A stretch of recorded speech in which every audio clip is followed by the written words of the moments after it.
Bismillahirrahmanirrahim.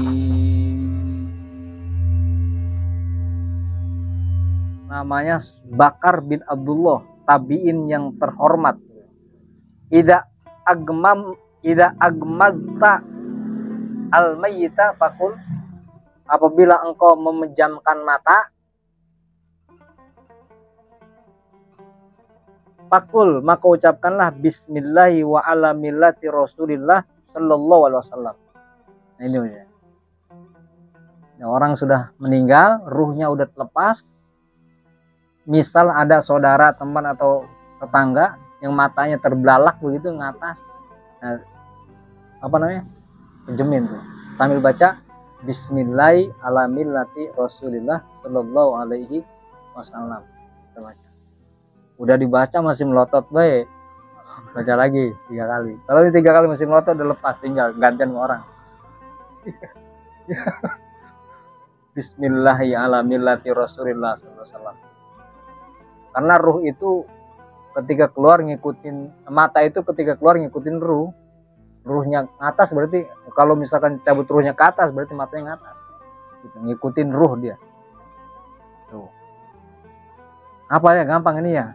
Bismillahi ala millati rasulillah sallallahu alaihi wasallam. Anda kan punya saudara, punya orang tua, nenek, engkong pasti meninggal. Walaupun enggak belalak, misal matanya gitu cuma agak melek aja gitu, gak apa-apa. Jalanin aja, itu sunnah Rasul. Jalanin bismillahirrahmanirrahim ala millati rasulullah sallallahu alaihi wasallam. Wa idza hamaltahu fakul, apabila engkau mengusung mayit, gotong mayit, fakul bismillah tsumma sabbah. Angkat kerendanya, angkat bismillah, atau untuk sempurna bismillahirrahmanirrahim, tasbih.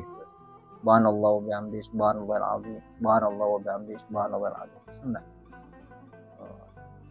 Gotong kerenda, angkat bismillahirrahmanirrahim, baca tasbih. Karena sering Anda bilang, ada ibadah yang seluruh tubuh ibadah bersamaan. Seluruh tubuh anggota badan kita ibadah bersamaan. Kayak kita sekarang ngaji kan ada nggak ada yang ibadah nih. Kayak kaki nanti kan istirahat. Berarti nggak ibadah tuh kaki, ya kan? Yang ibadah mata, kuping, sama akal. Yang lain enggak, punggungnya ente enggak ibadah, ente enggak angkat berat. Tapi ada ibadah yang secara keseluruhan anggota badan kita semuanya ibadah di dalam satu amalan. Contohnya ini, menggotong mayit. Gotong mayit itu ibadah secara bersamaan. Mata kita ibadah, lihat renda dalamnya ada mayit, itu ibadah, dapat pahala itu.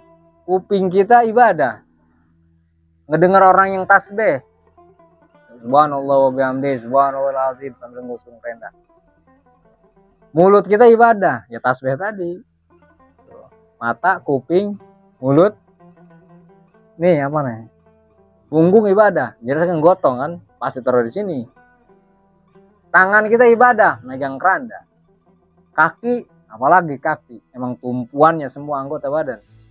Ya kan, secara bersamaan tuh ibadah. Hati kita berpikir, hari ini gue ngotong orang, suatu saat gue terbakar digotong orang. Hari ini gue nguburin orang, suatu saat gue yang bakal dikuburin. Ibadah semua kan. Makanya kalau di Hadramut, kalau ada panggilan ngurusin beginian, mereka bergerak, apalagi urusan sholat. Atau tukang dagang yang lagi sibuk lagi dagang, kalau ada beritaan sholatin mayit, mereka tutup apa dagangannya, berhenti dulu sebentar, nyolatin sebentar. Orang-orang Hadramut, karena mereka tahu ilmunya semua, tahu sholatnya. Kalau kita kan enggak, ya kan? Yang nyolatin orang banyak, yang nyolatin cuma 4 orang, 5 orang, kadang-kadang orangnya lebih banyak padahal. Kenapa? Karena ilmunya yang kurang. Mau sholat malu nggak tahu doanya begitu. Malu nggak tahu doa begitu. Kenapa? Kurangan ilmu. Padahal pahalanya besar. Biasanya ngegotong mayit, ngegotong aja paling segitunya, apalagi sholatnya. Iya, ngegotong aja segitu besarnya pahala, apalagi sholat. Semua anggota badan kita bergerak ibadah kepada Allah SWT saat gotong. Kemudian yang kedua, babu mayakulu indal mayit. Bab yang diucapkan ketika di pinggir mayit. saudara, abang, bibi, mamang meninggal misalnya. Nah, ini sunnah kita doa. Di pinggir dia tuh doa. Rawaina fi sahih Muslim an Ummu Salamah radhiyallahu anha qalat ya qala Rasulullah sallallahu berkata Rasulullah sallallahu idza hadartumul marid, apabila kalian hadir kepada orang yang sakit atau menjenguk orang sakit, awil mayyit atau menghadiri mayit, faqulu khairan, maka ucapkanlah yang baik-baik. Fa innal malaikata yu'minuna ala ma taqulun, karena sesungguhnya malaikat mengaminkan apa-apa yang kalian ucapkan. Kata yang disebut yang baik-baik, orang meninggal atau orang yang sakit sebut ucap yang baik-baik karena diaminin sama malaikat. Nah, salah satu doanya ini, Allahumma gfirli walahu wa aqibni minhu uqbah hasanah. Ya Allah, ampunilah dosaku dan dosa dia dan gantilah dia dengan yang lebih baik. Itu doa. Sunnah, saudara atau tetangga, abang, mamang, sunnah. Ganti yang lebih baik. Minta sama Allah SWT biar ganti yang lebih baik. Ini maksudnya buat kita ini, bukan buat orang lain. Maksudnya buat kita nih, saudara kita meninggal di pinggir. Apalagi yang muda-muda kalau ditinggal bini. Jangan minta itu ya. Yang muda-muda yang ditinggal bininya. Jangan, akhirnya jangan minta. Kalau seandainya ada atau ente punya teman ditinggal bininya, ajarin doa. Ajarin ini doa. Karena apa? Minta sama Allah biar diganti yang lebih baik. Nanti misal punya teman istrinya meninggal, minta sama Allah, ajarin doa. Minta sama Allah. Ngomong di pinggirnya, di pinggir si mayit, si perempuan. Minta yang lebih baik. Karena pernah Ummu Salamah, Ummul Mukminin, sebelum dinikah sama Rasulullah SAW, beliau punya suami meninggal. Dikabar, Rasulullah diberi kabar bahwa suaminya meninggal. Kemudian Rasulullah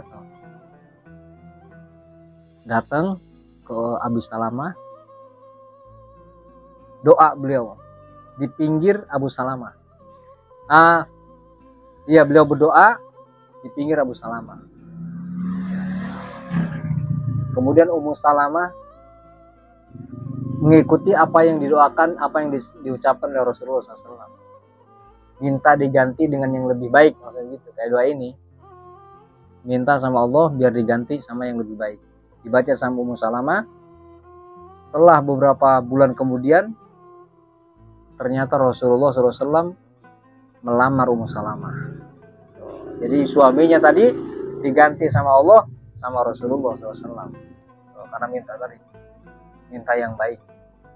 Ya. Wallahu a'lam bishawab. Teman-teman malam. Nah,